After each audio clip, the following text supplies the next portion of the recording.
Steve DeBacher, his daughter Charlotte, and Charlotte's boyfriend were pretty close to being finished. That's what Steve told them about a strange phone call received from Carol's brother, who told them that Carol's phone suddenly cut out when she was talking to her mother Ruth, and nobody could reach her.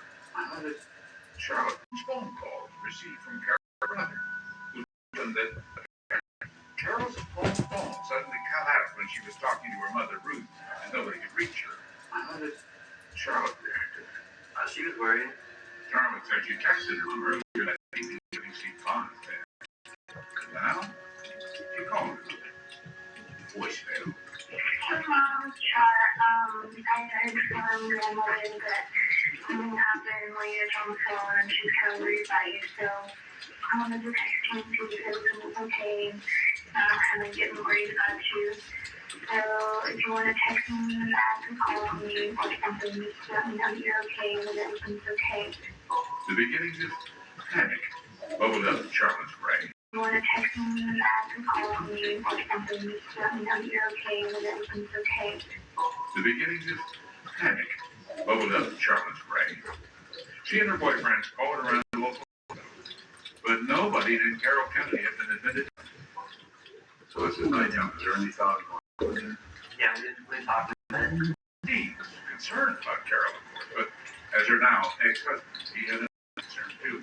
Steve had expressed that he wasn't really comfortable with it because they had just finalized their divorce. But as her now ex-husband, he had a concern too.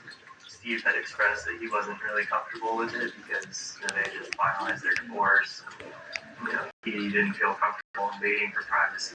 But as her now ex-husband, he had a concern too. Steve had expressed that he wasn't really comfortable with it because they had just finalized their divorce.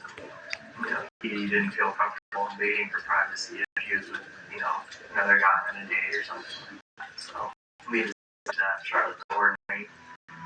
When they drove out to Carol's place on Bridles. When they drove out to Carol's place on Bridles Ave, having promised to call Steve the minute they got there. Do you remember what it was like driving over there? It was very quiet. I don't really think we spoke very much at all. I don't really think we spoke very much at all. Come on, Sam, get out here. Come on, girl.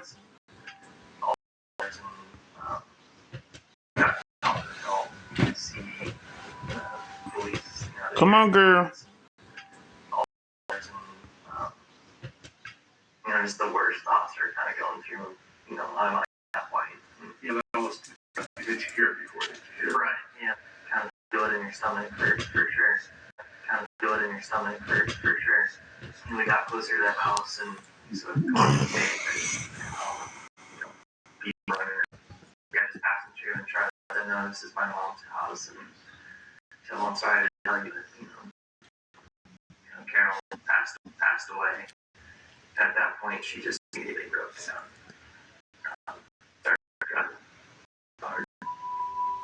Charlotte dropped the phone. Phil passed away. At that point, she just immediately broke down.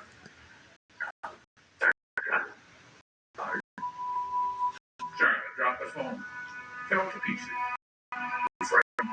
Scared a little bit. Really more for Charlotte what had happened. We needed to come down and be with Charlotte. And Steve, he was taken aback. He was almost kind of disbelief. Like he didn't really know what to say, really.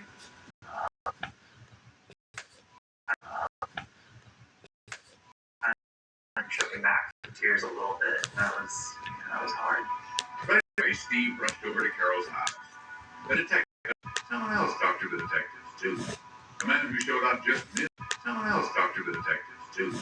The man who showed up just minutes after the deputies got there.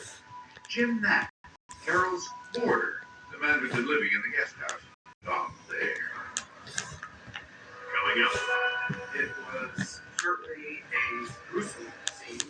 Blood drops, shoe print clues tell a story. So, that tells you something about how she died. She certainly died of violent death. And the man in the cottage has a clue news, tell a story. So, that tells you something about how she died. She certainly died a violent death. And the man in the cottage has a story too. When Dateline continues.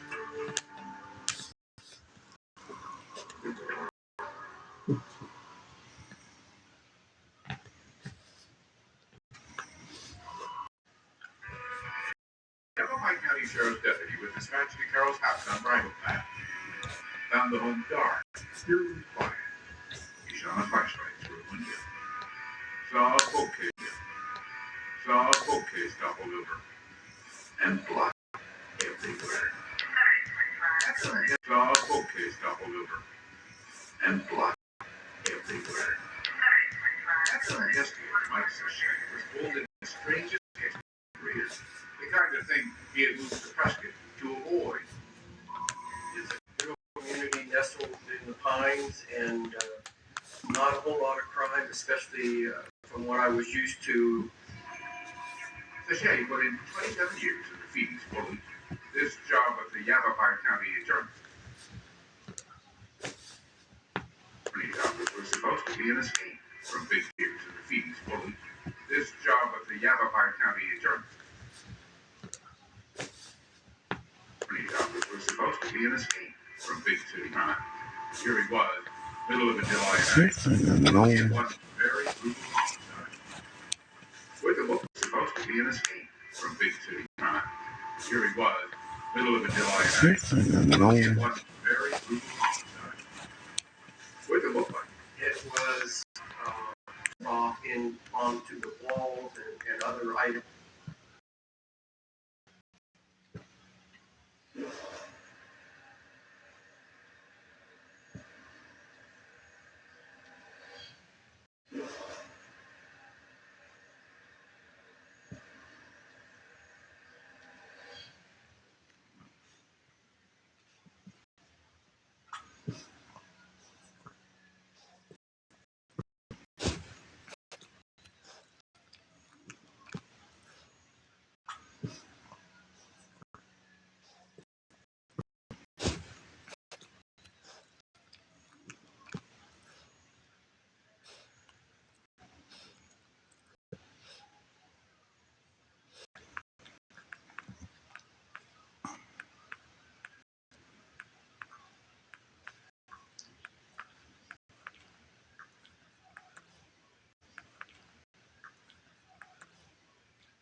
Election. Raw grinding states.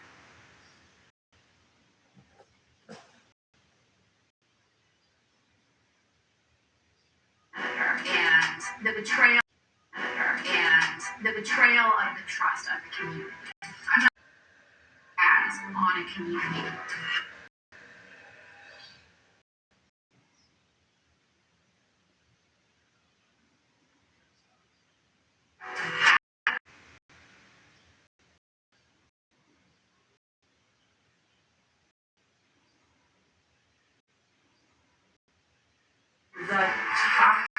person in our community. She is the top person in our community. She is the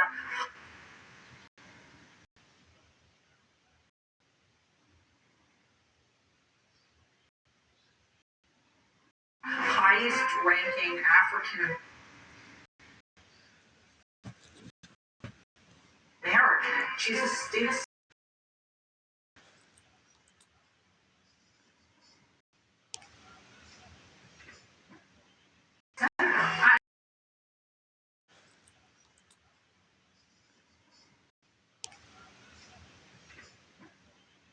I actually am from Boston and represent the capital city.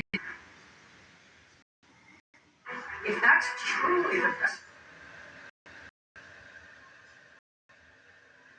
you've got in the community, isn't that a problem? I mean, because political corruption is a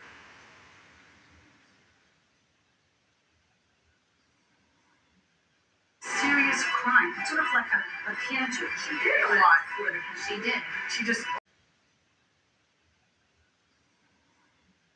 serious crime. It's sort of like a cancer. She did a lot politically. She did. She just also did a lot for herself. In the FBI, we make a lot of headlines. Drug busts, terrorist takedown. We save that for each other. When we're talking agent to agent.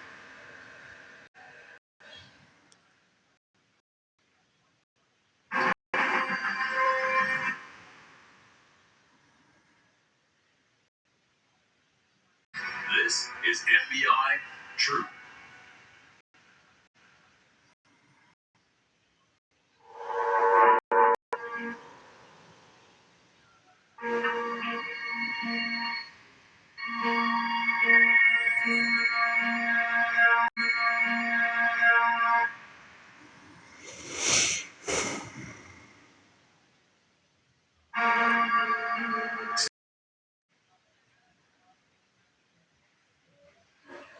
Coppola finished her career with the Los Angeles division, running 2 offices and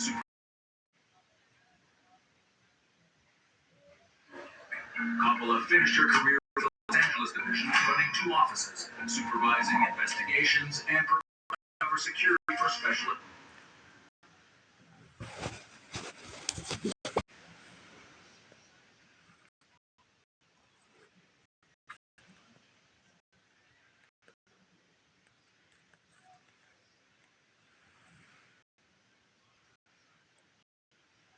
Specialists.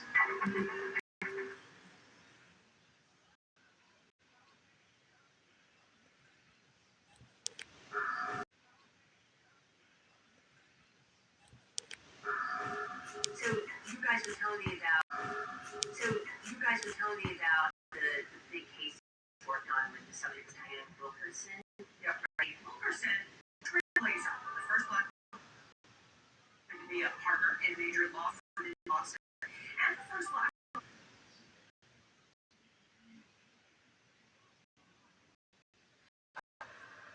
elected to the state senate in 1990.